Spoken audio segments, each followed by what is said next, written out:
예배로 나오신 성도님들을 주님의 이름으로 환영합니다. 예배를 통하여 삶의 기쁨이 회복되고 은혜가 충만한 삶이 되기를 주님의 이름으로 축복합니다. 함께 예배합니다. 함께 예배하는 사람은 영과 진리로 예배해야 합니다. 아멘.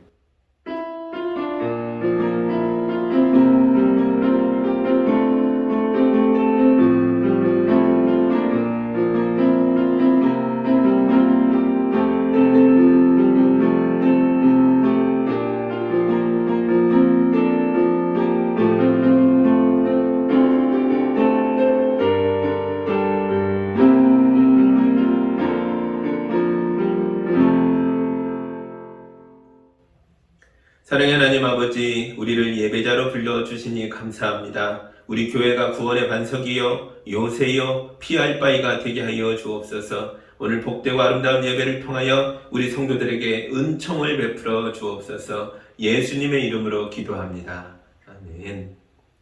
찬송가 38장 우리 함께 찬양하겠습니다.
우리 한 주간의 삶을 돌아보며 온전한 모습으로 오지 못했다면, 참된 예배자로 서기에 부끄러운 것들이 있다면 이 시간 다 고백하고 용서받는 기도를 먼저 드리겠습니다. 함께 기도합니다.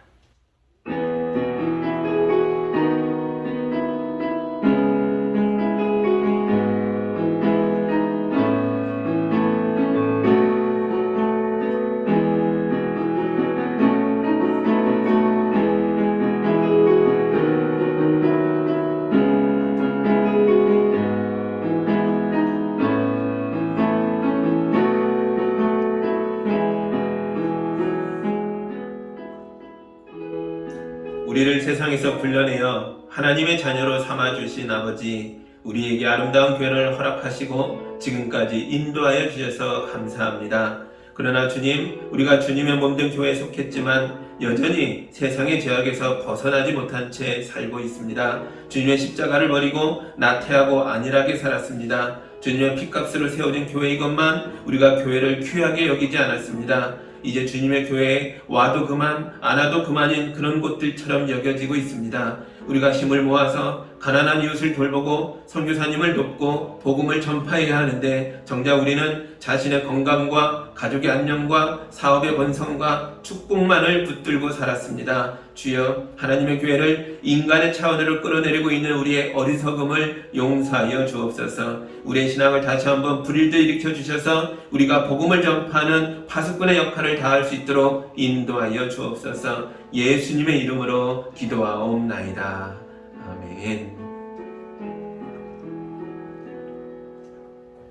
우리 주님의 용서와 치유와 화해의 말씀을 들으시기 바랍니다.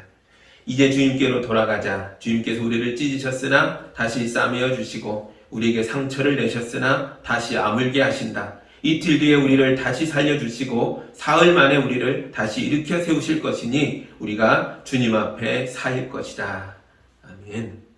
용서받은 자로서 사도신경으로 우리의 신앙을 함께 고백하겠습니다. 나는 전능하신 아버지 하나님 천지의 창조주를 믿습니다. 나는 그의 유일하신 아들 우리 주 예수 그리스도를 믿습니다. 그는 성령으로 잉태되어 동정녀 마리아에게서 나시고 본디오 빌라도에게 고난을 받아 십자가에 못 박혀 죽으시고 장사된 지 사흘 만에 죽은 자 가운데서 다시 살아나셨으며 하늘에 오르시어 전능하신 아버지 하나님 우편에 앉아 계시다가 거기로부터 살아있는 자와 죽은 자를 심판하러 오십니다. 나는 성령을 믿으며 거룩한 공교회와 성도의 교제와 죄를 용서받는 것과 몸의 부활과 영생을 믿습니다. 아멘. 찬송가 96장 함께 찬송하겠습니다.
기도합니다. 사랑하는 하나님 아버지, 올해도 만물이 결실할 수 있도록 주님이 도와주시고 계시는 줄 믿습니다. 주의 자녀들도 도와주셔서 우리 교인들이 풍성하게 거두는 인생을 살 수 있도록 축복하여 주옵소서.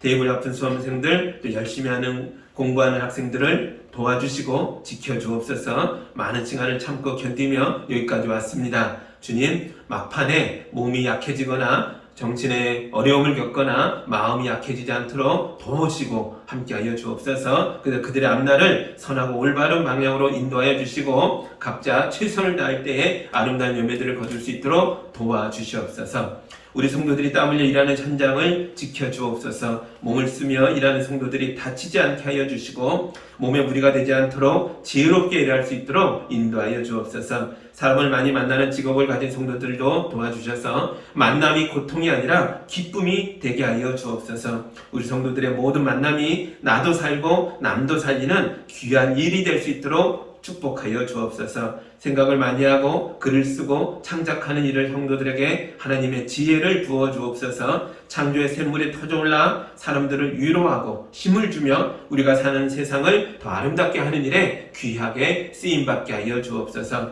우리 성도가 함께 힘을 모아 예수한교회를 세워가고 있습니다. 우리 교회가 성령의 위로로 평안을 누리며 주의 성찬에 참여할 때에 우리 모두가 하나됨을 이룰 수 있도록 축복하여 주옵소서. 우리 교회가 어떤 어려움이나 어떤 환경의 여건 속에서도 든든하게 서갈 줄 믿습니다. 우리가 부르심의 한 소망 안에서 한 분 주님을 믿고 서로를 도와주고 위로하고 세워주는 아름다운 공동체가 되게 하여 주옵소서. 우리 교회가 오직 사랑 안에서 참된 것을 하여 범사에 주님에게까지 자라나가는 귀한 교회 될 수 있도록 도와주옵소서. 이 시간 우리가 모여 예배하든지 영상으로 예배하든지 우리 모두가 예수 안에서 하나됨을 이루어 하나님의 뜻을 강물처럼 넘치게 흘러가는 우리 모두가 될 수 있도록 도와주옵소서. 감사드리오며 예수님의 이름으로 기도하옵나이다. 아멘.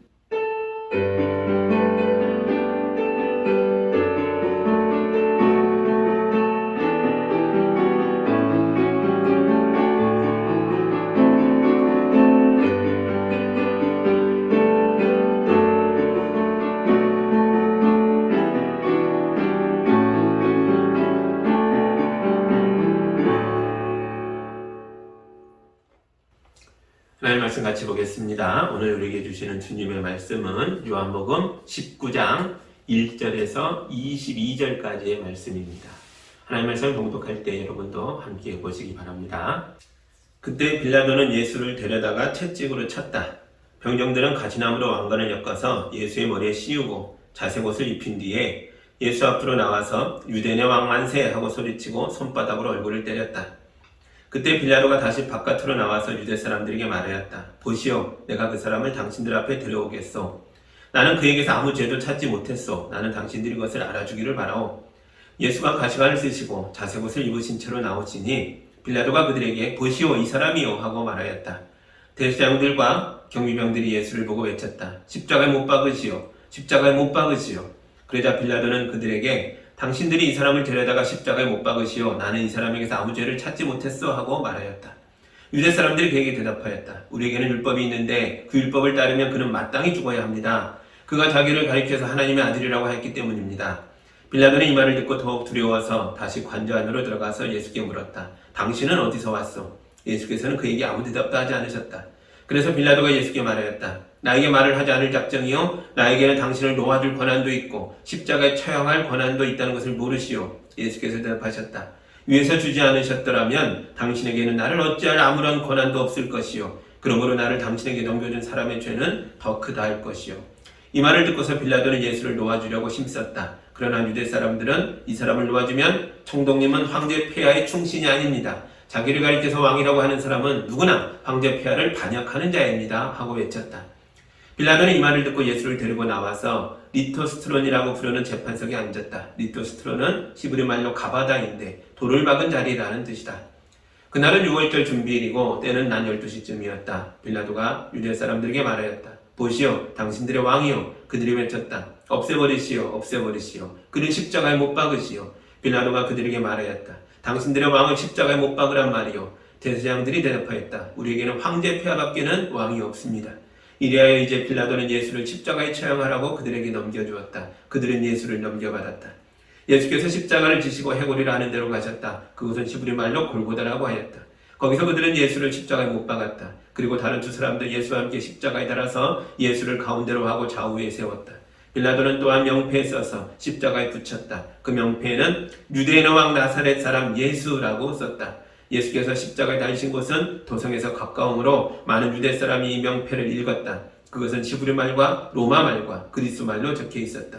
유대 사람들의 대제사장들이 빌라도에게 말하기를 유대인의 왕이라고 쓰지 말고 자칭 유대인의 왕이라고 쓰십시오 하였으나 빌라도는 나는 쓸 것을 썼다 하고 대답하였다. 아멘. 잠깐 기도합니다. 주님, 우리 예수님께서 마침내 십자가를 지고 올르셔서 골고다 산상 위에 높게 매달린 장면을 읽었습니다. 우리 하나님께서 하나님의 아들이 이런 고통을 겪으시는 것이 우리를 살리기 위함임을 이제 우리는 알고 있습니다. 이 말씀을 깊이 깨달아 하나님의 나라를 살아가며 주님을 모시고 살아가는 모든 예수양교회 성도들이 다 될 수 있도록 도와주옵소서. 예수님의 이름으로 기도합니다. 아멘. 지난주 본문을 잠깐 돌아보겠습니다. 대제사장 안나스와 가야바 일당이 예수님을 로마 법정으로 끌고 왔죠. 유대 법정에서 율법으로 먼저 이미 사형 선고를 내렸지만 자기들의 율법만으로는 처형할 수 없다는 걸 알기에 로마 법정으로 끌고 왔습니다. 그래서 유대인 지도자들이 예수님을 반역죄로 고발한 겁니다. 율법으로 고발하면 로마 법정에서 치리 대상이 안 되니까 로마법을 어겼다. 황제에게 반역했다. 자기가 스스로 왕이 되려고 함으로써 황제를 배신했다라고 고발한 거죠. 여기까지만 보면 이제 로마 법정이 어떻게 진행돼야 할까가 예상되겠죠. 예수님은 나는 왕이 아니요 라고 말해야 되고, 유대인들은 이 사람이 스스로 왕이 되려고 반역하고 이런 사람들을 끌어모으고 이런 일들을 벌였다라고 이제 증명해야 되는 그런 거죠. 그래서 로마 총독은 양쪽의 얘기를 잘 듣고 판단을 내리는 그런 일이 벌어질 것으로 예상됩니다. 이게 우리가 상상할 수 있는 일반적인 형태의 재판인데요. 그런데 이야기가 완전히 다르게 전개됐죠. 로마 총독 빌라도는 예수님이 테러 분자도 아니고 반역자도 아니라는 걸 알았습니다. 예수님을 신문해 보니 그는 황제에게 위협이 되는 인물 같지가 않아요. 큰 세력을 가지지 않았어요. 세상을 뒤엎으려고 하는 그런 혁명분자가 아닙니다. 그래서 이 사람은 이런 죽을 죄는 아니다. 좀 이상한 사람인 것 같긴 하지만 그렇다고 십자가형에 처할 만큼 그런 반역자는 아니다. 죄가 없다 판단을 한 거죠. 그러면 총독의 권리를 풀어주면 되잖아요. 그렇지 않습니다. 빌라도의 마음에 고발자들이 걸렸죠. 이 고발자들이 누구예요?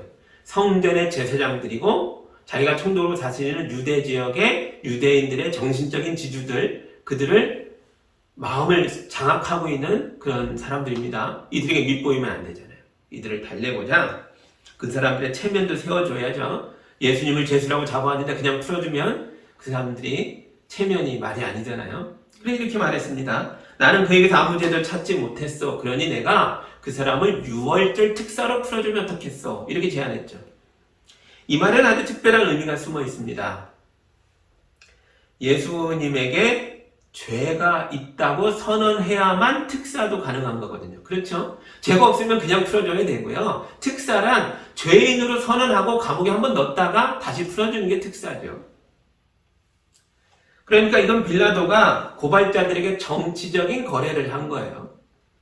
예수님을 죄인이라고 선언해서 고발자들의 체면을 살려주고 그 다음에는 예수님을 총독의 권한으로 주는 특사로 풀어줘서 자기 양심도 달래는 그런 아주 기발한 생각인 거죠.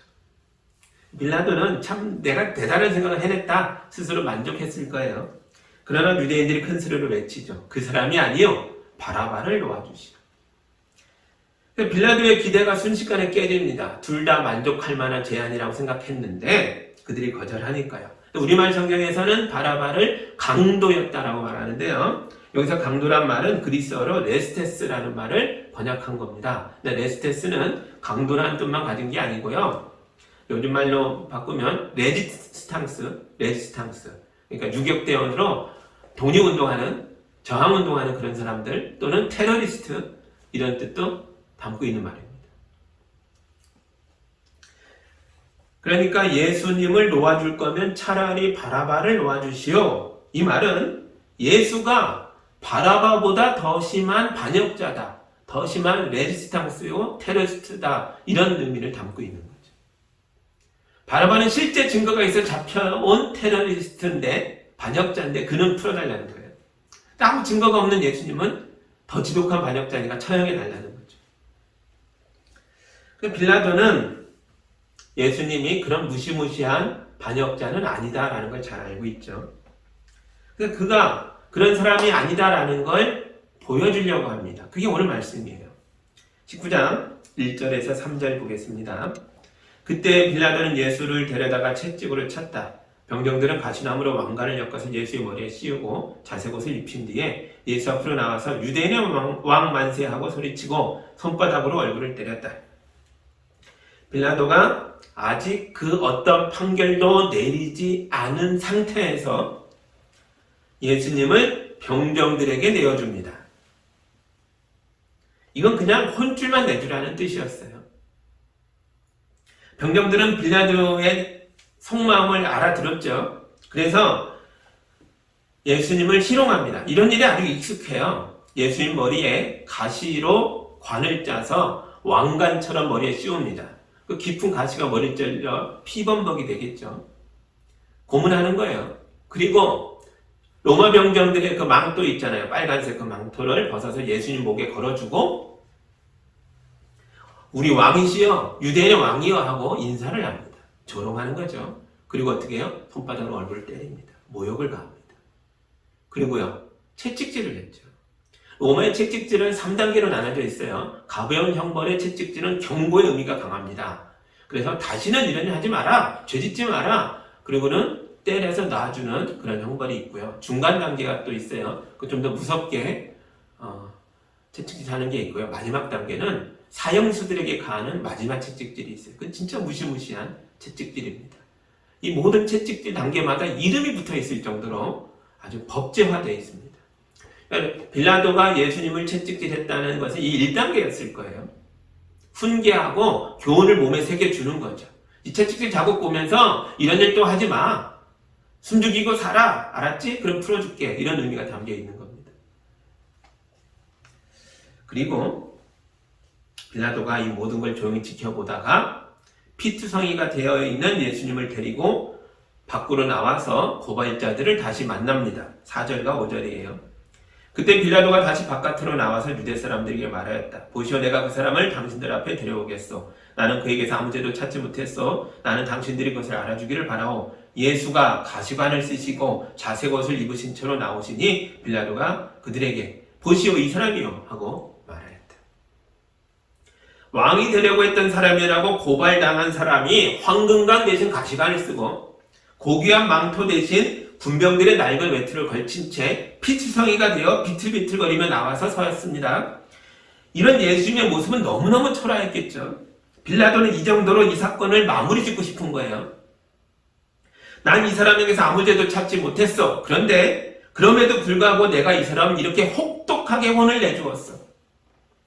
이제 이 사람도 정신 차렸을 거예요. 그러니 이 사람이 당신들에게 밉보인 게 뭔지 모르겠지만 이쯤에서 그냥 이 정도로 끝냅시다. 이렇게 제안하는 거라고요. 여러분은 빌라도의 마음이 이해되세요? 빌라도는 사실 예수님을 풀어주고 싶어하는 마음이 이게 진심이에요. 정말 풀어주고 싶은 거예요. 그러나 마음만으로는 옳은 일을 할 수가 없죠. 자기에게 예수님을 풀어줄 권한이 있는데 안 쓰고 있어요. 아버지가 엄청 무섭고 폭력적인 가정이 있었는데요. 아버지가 아이들을 때릴 때는 너무 무섭게 때리는 거예요. 그래서 아버지가 화를 낼 때마다 엄마가 먼저 나섰습니다. 엄마가 먼저 애들을 혼내는 거죠. 먼저 때리고 먼저 혼내요. 그래야만 차라리 아빠에게 맞는 것보단 이게 더 낫다라고 생각하는 거죠. 근데 여러분 정말 그렇습니까? 그게 아이들에게 더 나은 거예요? 아니죠. 엄마가 아이들을 때릴 것이 아니라 남편의 무자비한 폭력을 멈추게 해야죠. 이게 너무 어렵긴 하지만 그게 근본적인 방법입니다. 자기 혼자 힘으로 불가능하다면 외부의 도움을 받아야 합니다. 교회에 와서 목사님께도 의논하고 성도들에게 기도 부탁도 하고요. 또 양가 부모님에게 시댁과 처가댁의 부모님과도 의논하고, 그래도 안 되면 경찰도 부르고 사회복지관에 부탁도 하고 여러 방법을 동원해야 합니다. 외부의 도움이 필요한 상황이에요. 많은 사람들이 힘을 합쳐서 폭력을 멈추게 하고 상담을 하든지 여러 방식으로 이 가정의 회복을 도와야죠. 그래야 우리 아이들을 지킬 수 있다고요. 그래야 이것도 그 아내도 사는 길이에요. 그런데 왜 그런 선택을 하지 않고 먼저 나서서 아이들을 때리는 게 이 가정을 지키는 길이다, 아이들을 지키는 길이다 라고 생각하냐면 이 가정이 외부와 단절되어 고립되어 있기 때문이에요. 다른 인식을 가질 수가 없어요. 다른 방법을 찾을 수가 없어요. 고립되어 있으면 그 안에 내부에 잘못된 질서라도 그 안에서 방법을 찾을 수밖에 없다고요. 그게 문제죠. 이 엄마가 다른 선택을 하기가 너무 어려워요. 빌라도도 마찬가지였다는 거죠. 빌라도가 사는 세상은 로마 황제가 다스리는 세상이었어요. 거대한 제국이지만 어딜 가든지 황제의 힘이 미치고 있습니다. 그래서 제국도 닫힌 세상이었다고요. 그 안에서 빌라도가 선택할 수 있는 게 몇 개 없어요. 빌라도가 지난주 본문에서 예수님께 이런 질문을 해요. 당신이 왕이요? 왕이라고 고발당했습니까요? 그러자 예수님이 내가 왕이요 라고 대답해요. 근데 뭐라 그러십니까? 그러나 내 나라는 이 세상에 속한 것이 아니요 라고 대답하세요. 내 나라는 로마 황제에게 속한 것이 아니요. 내 나라는 유대 땅에 한정된 것이 아니요. 내 나라는 제사장에게 제압당하는 나라가 아니요. 내 나라는 총독인 당신이 어떻게 할 수 있는 나라가 아니요. 이때 예수님은 빌라도에게 세상이 로마만으로 이루어진 게 아니다라고 말씀하신 거예요. 하나님의 나라는 세상에 속해 있지 않습니다. 왜냐하면 세상이 하나님 나라에 속한 거기 때문이에요. 작은 것이 큰 것을 포함하는 게 아니에요. 하나님의 나라가 인간의 나라를 끌어안고 있는 거죠. 하나님의 나라는 거대한 우주입니다. 로마와 예루살렘뿐만 아니라 대한민국과 이 세상의 모든 나라가 하나님 나라의 일부일 뿐이에요. 이 세상의 그 어떤 질서도 하나님의 질서에 무릎 꿇어야 한다고요. 닫힌 세상을 열고 밖으로 나오면 하나님의 나라가 있음을 보게 됩니다. 빌라도가 예수님을 나의 왕으로 모시면 로마라는 문을 열고 나와서 거대하고 아름답고 은혜로운 하나님의 나라를 만날 수 있었을 거예요. 예수님께서 빌라도에게 그것을 제안하신 거죠. 그러나 빌라도는 그런 선택을 하지 못합니다. 빌라도는 로마인 법정의 재판관이거든요. 이 자리에 오기까지 그가 어떤 노력을 했을지 상상 초월의 일들을 했을 거예요. 정말 많은 애를 썼겠죠. 자기에게 주어진 권리로 옳은 판결을 내리면 되는 거예요. 그러나 그 권리를 함부로 쓰지 못합니다. 자기 자리를 지키기 위한 도구지 이것이 정말 옳은 일을 하기 위한 그런 자리라고 생각하지 않는 거죠. 세상의 질서에 갇혀 있는 거예요. 닫힌 세상에 갇혀 있는 사람은 아무리 올바른 걸 봐도 진리를 발견해도 그것을 선택하지 못합니다. 10절 보세요.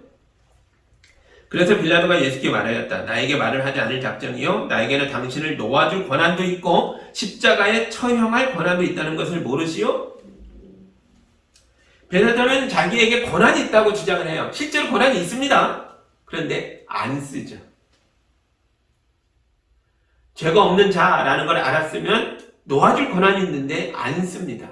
그리고 십자가 처형에 처하게 할 권한이 있죠. 물론 그건 써요. 근데 쓰고 싶어 쓴 게 아니에요. 제사장들의 압력에 굴복해서 사용합니다. 그는 자유롭지 못한 거죠. 이 로마의 질서, 이 정치적인 역학관계 거기에 물려있는 거예요. 이 올바른 권한을 바르게 사용하는 것 대신에 고발자들과 정치적인 타협을 먼저 시도했죠. 6월절 특사 때 또 예수님을 매질하고 모욕을 주고 피투성이로 만들어서 힘센 고발자들의 마음을 달래주려고 했어요. 그러면서 속으로 뭐로 생각했어요? 내가 하는 이런 불법적이고 잘못된 방식들이 모두 피해자에게 도움이 될 거야. 예수에게 도움이 될 거야 라고 생각하는 거죠. 그때 예수님께서 침묵을 깨고 자기 고난을 자랑하는 빌라도에게 이런 말씀을 하셨습니다. 11절입니다. 예수께서 대답하셨다. 위에서 주지 않으셨더라면 당신에게는 나를 어찌할 아무런 권한도 없을 것이요 그러므로 나를 당신에게 넘겨준 사람의 죄는 더 크다 할 것이요. 아멘. 빌라도는 엄청난 노력을 해서 로마 총독까지 된 사람, 유대 총독까지 된 사람이에요.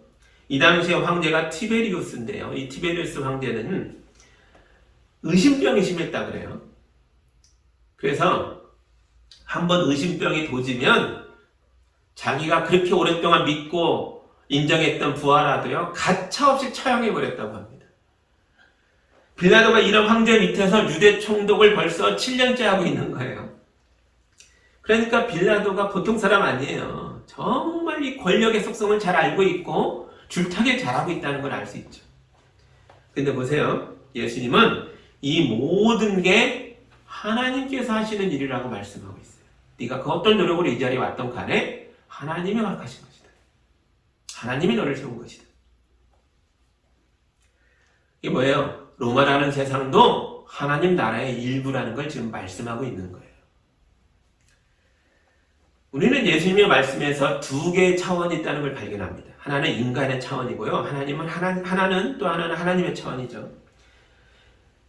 인간의 차원을 한번 보세요. 가룟 유다가 예수님의 제자임에도 불구하고 예수님을 배신하죠.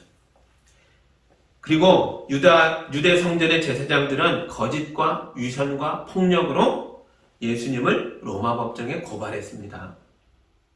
그리고 로마 총독 빌라도는 옳은 일이 무엇인지 알면서도 정의로운 선택을 끝까지 미루면서 자기 지위를 유지하려고 애쓰고 있어요. 이게 다 인간의 차원들이죠. 인간의 차원에서 벌어진 일들이에요. 배신과 음모와 폭력과 위선과 거짓과 질질 끄는 우유부단함, 이게 다 우리 속성이죠. 이런 인간의 차원은 빛으로 오신 예수님을 거절하고 반대함으로 세상을 더욱더 어둡게 만들고 있어요. 그런데 우리가 사는 세상에 또 하나의 차원이 존재한다는 거죠.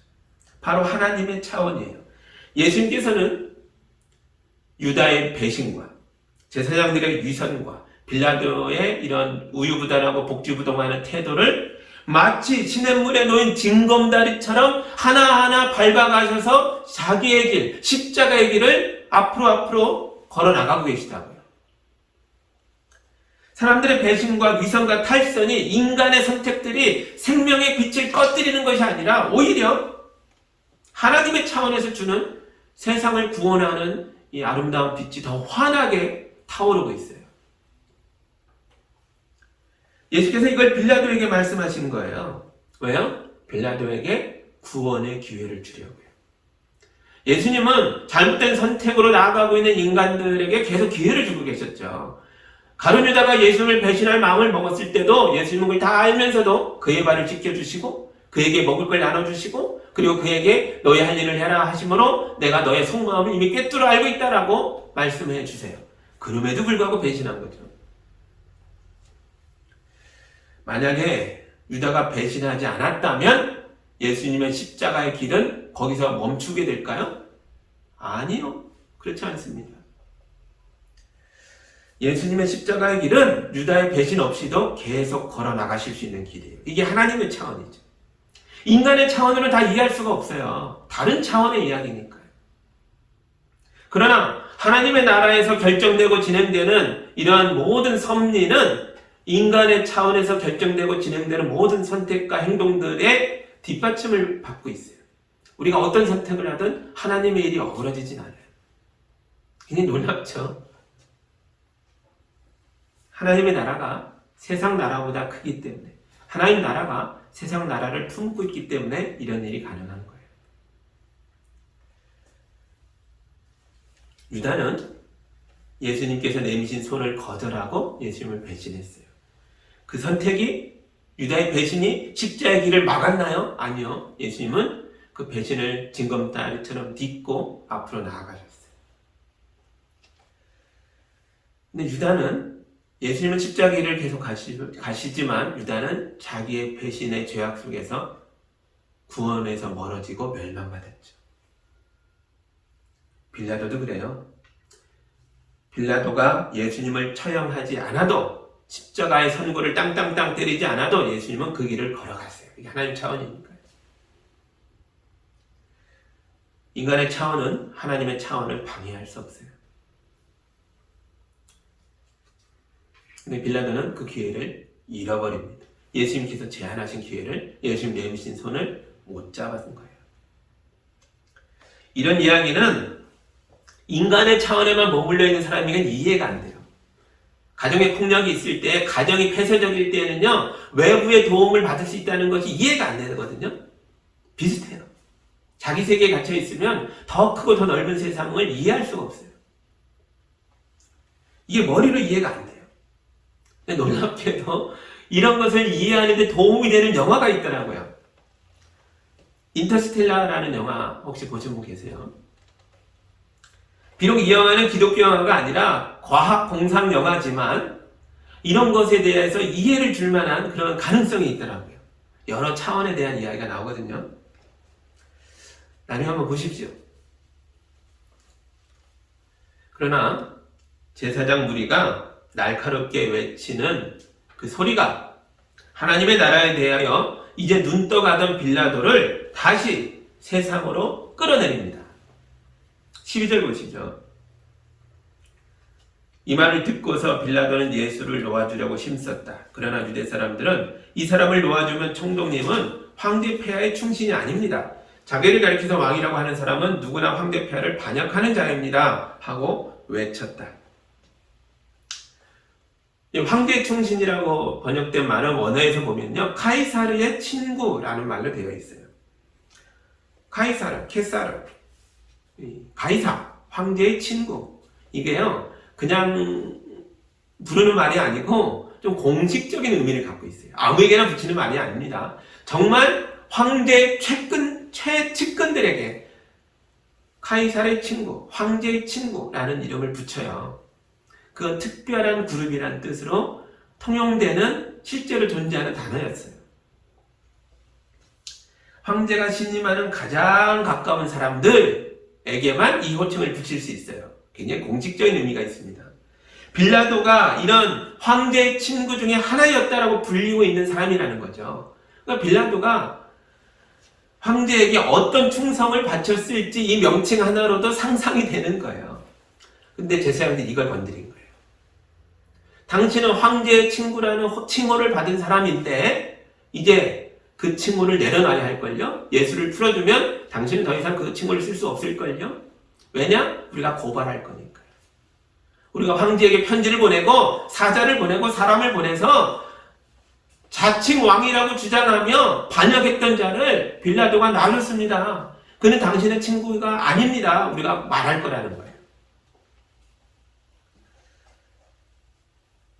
이게 빌라도에게는 아주 실제적인 위협으로 다가온 거죠. 이미 얘기했잖아요. 이때 황제는 의심병이 심하다고요.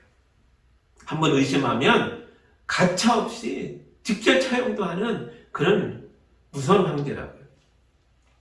그러니 황제에게 제사장들의 보고가 들어갈 수 있다는 이런 말이 그에게는 아주 실제적이고 아주 심각한 위협으로 들리는 거죠. 정말 상상하기도 끔찍할 그런 일들이 마음속에서 펼쳐지는 거죠. 결국 빌라도는 예수께서 보여주시는 하나님의 나라를 포기합니다. 그리고 로마를 선택해요. 이미 자기가 익숙하게 붙들고 살아갔던 이 닫혀있는 세상을 선택하고 돌아옵니다. 13절 보시죠. 빌라도는 이 말을 듣고 제사장들의 위협을 듣고 예수를 데리고 나와서 리토스트론이라고 부르는 재판석에 앉았다. 리토스트론은 히브리 말로 가바다인데 돌을 박은 자리라는 뜻이다. 이 리토스트론이 뭐냐면요, 이렇게 넓은 돌, 얇고 넓은 돌을 바닥 전체를 깔아놓은 광장 같은 곳이에요. 그리스나 로마는 이런 광장에서 많은 사람들의 지켜보는 가운데 재판이 이루어지는 그런 장면들이 있죠. 그걸 얘기하는 거예요. 고고학자들이 이 리투스트론과 유사한 곳을 안토니오 요새 앞에서 발견했어요. 굉장히 넓은 돌을 깔아놓은 광장을 발견합니다. 이곳에서 청독의 의자를 갖다 놓고 청독이 높은 의자에 앉아서 이제 예수님을 여기 세우고 제사장들을 여기 세우고 많은 사람들이 지켜보는 가운데 최종 판결을 내리는 거예요. 더 이상 뭐 이런 옥신각신 그만둔 거예요. 그 판결이 뭐예요? 십자가에 못 박으라는 거죠. 예수님이 관저에서부터 이 광장으로 끌려 나오자 빌라도가 말합니다. 보시오, 당신들의 왕이요. 이미 십자가형에 처할 것을 결심했지만 예수님을 향해서 당신들의 왕이요 라고 말해요. 이게 뭐예요? 제사장들을 조롱하는 거예요. 자기에게 선택을 강요하며 총독을 무릎 꿇리고 협박하고 밀어붙였던 제사장들이 얼마나 믿겠어요. 그의 속에서 적개심이 막 끌어올랐죠. 그런데 대놓고 이 나쁜 놈들을 할 수는 없는 거예요. 황제에게 편지 쓰면 안 되니까요. 그래서 간접적으로 그들에게 모욕을 주는 방법이 이거였어요. 빌라도가 예수님을 너희의 왕이다 라고 말함으로써, 근데 이 말이요, 결국 빌라도는 자기의 왕을 이미 난 선택했다라는 걸 보여주는 거예요. 나의 왕은 예수가 아니라 누구요? 로마 황제다. 이게 내 선택이다. 이걸 말하고 있어요. 그런데 보세요. 제사장들도 빌라도보다 더 얕고 더 악하고 더 정치적으로 이렇게 말합니다. 15절입니다.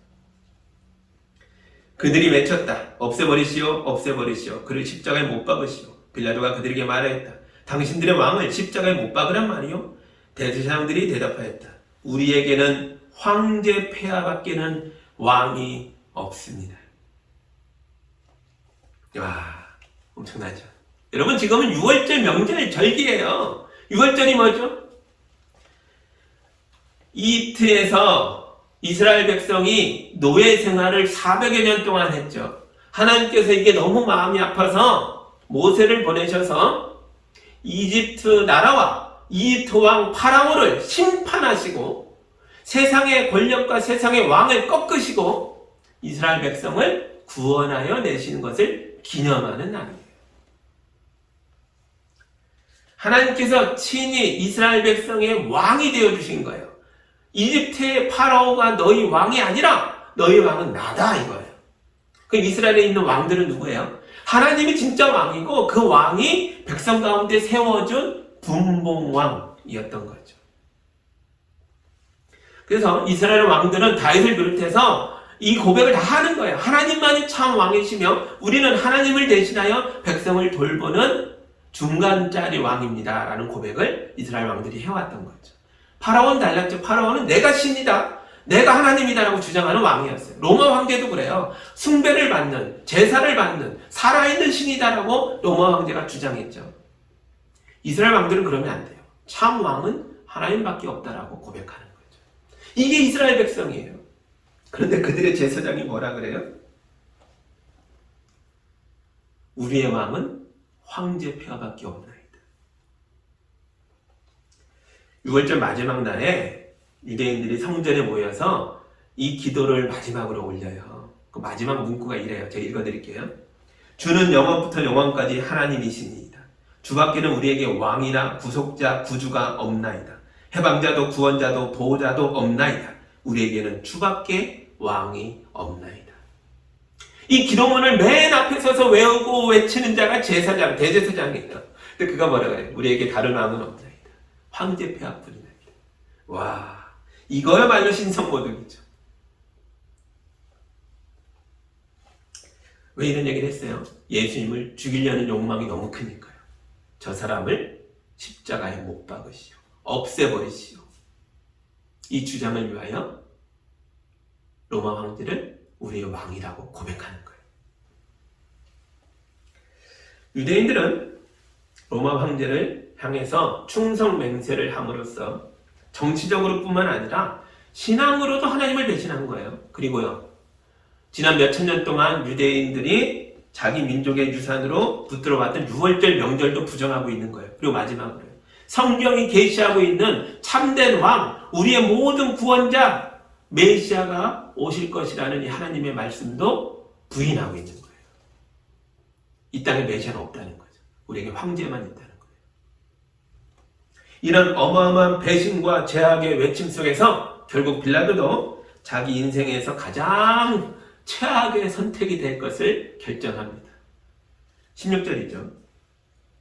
이리하여 이제 빌라도는 예수를 십자가에 처형하라고 그들에게 넘겨주었다. 그들은 예수를 넘겨받았다. 그들은 로마 병정들이겠죠. 마침내 빌라도가 예수님을 십자가에 처형하라 라고 병사들에게 넘겨주었습니다. 그런데 이런 인간의 추악한 선택이 하나님의 차원을 방해하지 못합니다. 어떻게든 예수님을 우리의 모두의 왕으로 인정하지 않으려고 했던 빌라도의 선택과 제사장들의 선택과 모든 인간의 선택이 실패합니다. 19절과 20절 보시죠. 빌라도는 또한 명패에 써서 십자가에 붙였다. 그 명패에는 유대인의 왕 나사렛 사람 예수라고 썼다. 예수께서 십자가에 달리신 곳은 도성에서 가까움으로 많은 유대 사람이 이 명패를 읽었다. 그것은 히브리 말과 로마 말과 그리스 말로 적혀 있었다. 아멘. 빌라도가 명패를 붙인 건 로마법이 그랬기 때문이에요. 제사장들이 예수님을 반역죄로 고발했기 때문에, 그래서 예수님은 황제를 반대한, 그리고 스스로 왕이 되려고 했다는 반역자로 처형당하는 거죠. 그 죄목을 적어서 걸어놓는 거예요. 그런데 여기에는 빌라도가 가지고 있는 숨겨진 의도가 포함되어 있죠. 이게 뭐예요? 아까 말한 것처럼 유대인의 왕이라고 씀으로써 자기를 정치적으로 협박하고 자기를 몰아붙였던 제사장 무리에게 소심한 복수를 하고 있는 거죠. 너희가 죽여달라고 하는 이 사람이 너희 왕이다. 이 비참한 죄인으로 죽어가는 존재가 너희 왕이다. 유대 너희 민족, 너희들 이거밖에 안 되는 거야. 제사장들에게 철저하게 농락당했던, 제사장들의 그런 전략과 유효 앞에 굴복했던 그런 부끄러움, 모욕감, 이런 것들을 자기에게 상처 입힌, 자존심을 무너뜨렸던 이 제사장들에게 자기가 받던 상처와 모욕과 굴욕을 이런 식으로 대갚아 주려고 하는 거예요. 굉장히 인간적인 그런 현장입니다. 근데 놀랍게도 빌라도가 악한 마음으로 행한 일들이 하나님의 목적에 기여하고 있어요. 예수님은 성경에 예언된 대로 우리에게 오시는 메시아였습니다. 예수님은 유대인의 왕이시며 또한 모든 인류를 구원할 우리 모두의 왕이셨습니다. 예수님의 십자가는 하나님의 뜻을 이루고자 하는, 예수님을 높이시고자 하는 하나님의 수단이었고, 예수님의 십자가는 예수께서 받으셔야 할 영광을 누리게 하는 예수님만의 방식이었습니다. 사람의 차원으로 이해할 수 없는 하나님의 방식이었죠. 그런데 거기에 심지어 아람어와 헬라어와 라틴어로, 유대인의 언어와 로마의 언어와 그리스 사람의 언어로, 그 당시에 세상 전부라고 여겼던 그 모든 사람들이 다 읽을 수 있는 말로 명패가 붙었습니다. 이 사람 나사렛 예수는 왕이다. 유대의 왕이다. 이 명패조차도 예수님의 왕권을 온 세상에 선포하는 상징이 되었습니다. 여러분, 예수님을 부정한다고 해서, 예수님을 없애버리시오 라고 주장한다고 해서, 심지어 예수님을 죽음으로 몰아간다고 해서 예수님이 없어지지 않습니다. 예수님은 우리의 왕으로서 이 땅에 하나님의 나라를 가져오셨습니다. 우리는 인간의 차원을 살아가죠. 인간의 차원은 닫혀있는 세계예요. 다른 선택을 할 수가 없어요. 정의를 발견했다고 해서 정의를 선택할 수가 없고요. 진리를 봤다고 해서 진리를 붙잡을 수가 없어요. 우리는 닫혀있는 세계에서 이 엉망진창으로 얽혀있는 인간의 이런 추악함 속에서 버티며 살아내야 하니까요. 닫힌 세계에 갇힌 사람은 다른 선택을 할 수가 없어요. 그래서 어쩔 수 없이 타협하고 굴욕을 감수하고 창피를 당해도 참고 때로는 스스로 죄악을 범하면서 살아갈 수밖에 없어요.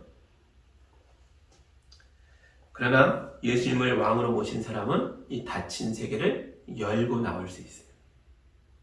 우리는 믿음 안에서 거대한 하나님의 나라를 발견하게 됩니다. 예수님을 믿는 사람은 이 믿음으로 말미암아 삽니다. 성경이 계속 얘기하죠. 의인은 믿음으로 말미암아 살리라. 닫힌 세계의 규칙의 질서에 눌려 사는 게 아니에요. 우리는 믿음으로 닫힌 세계를 열고 나와서 자유롭게 하나님의 나라를 살게 됩니다. 뭐라 그래요? 믿음은 모든 바라는 것들의 실상이 될 것이다. 하나님의 차원에서 우리의 현실이 될 것이라는 거예요. 하나님의 차원이 멀리 있는 것이 아니라 이미 이 세계를 포함하고 있고 나는 그 세계 속에 이미 들어가 있는 거죠. 믿음으로 하나님의 차원을 내 삶으로 경험하게 된다는 거죠. 이게 믿음입니다. 이걸 보여주는 게 십자가예요.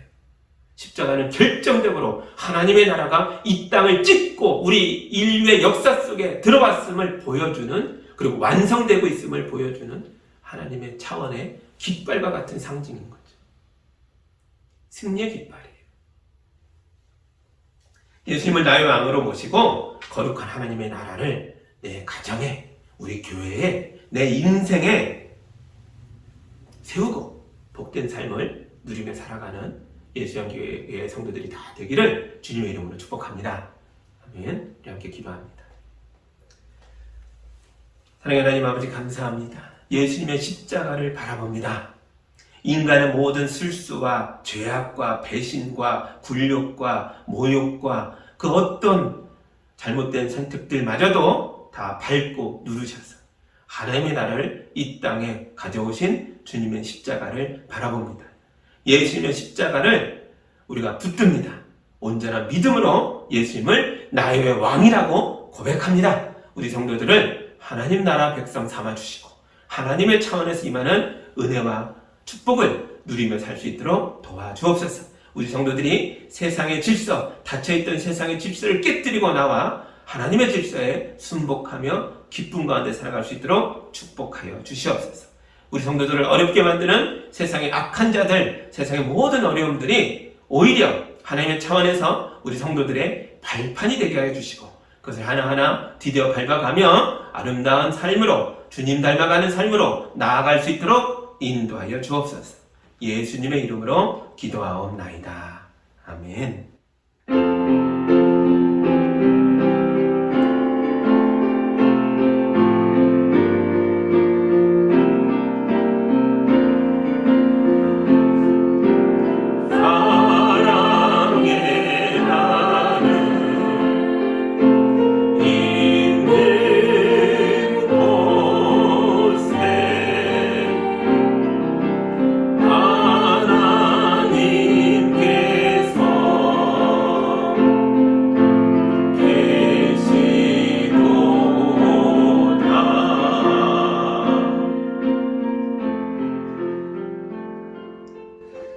사랑의 하나님 아버지, 우리 성도들을 하나님의 나라로 복되게 인도하여 주셔서 감사합니다. 아버지 하나님, 우리가 사는 세상은 이 돈이 세상의 질서이고 우리를 지배하는 왕입니다.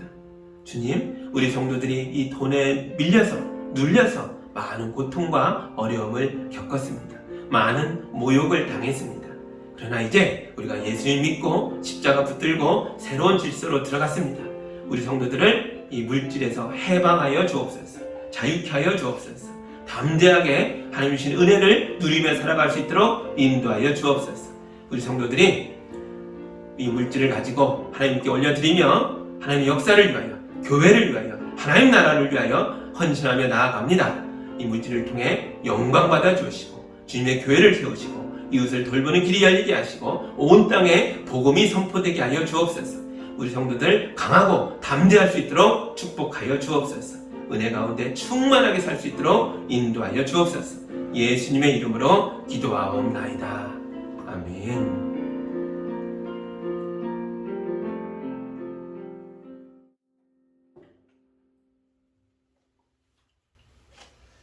할렐루야. 우리는 영상으로 예배하고 있습니다만 또 모이는 예배에서는 성찬식이 있는 주간이기도 합니다. 이제 4단계가 또 2주 연장한다는 얘기가 있지만 조만간 제 예상으로는 늦어도 11월 말 그때 되면 위드 코로나 선언하고 좀 더 이렇게 자유롭게 모이는 것이 가능하지 않을까 생각을 합니다. 저도 백신을 접종했고 많은 분들이 이제 접종을 완료해 가고 있는데요.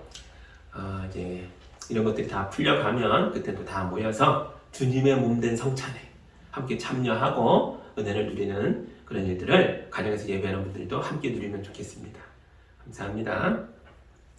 이제 마지막으로 충만 뜨겁게 찬양하고 우리에게 주신 새로운 삶으로 담대하게 나아가겠습니다.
차원의 모든 방해를 하나씩 밟고 징검다리처럼 사용하여 마침내 십자가의 길을 완성하셨던 예수 그리스도의 은혜와 아버지 하나님의 크신 사랑하심과 성령님의 인도하심이 예수님을 나의 왕으로 모신 성도들과 성도들의 가정과 발딛고 살아가는 삶 위에 이제로부터 영까지 함께하기를 간절히 축원하옵나이다. 아멘.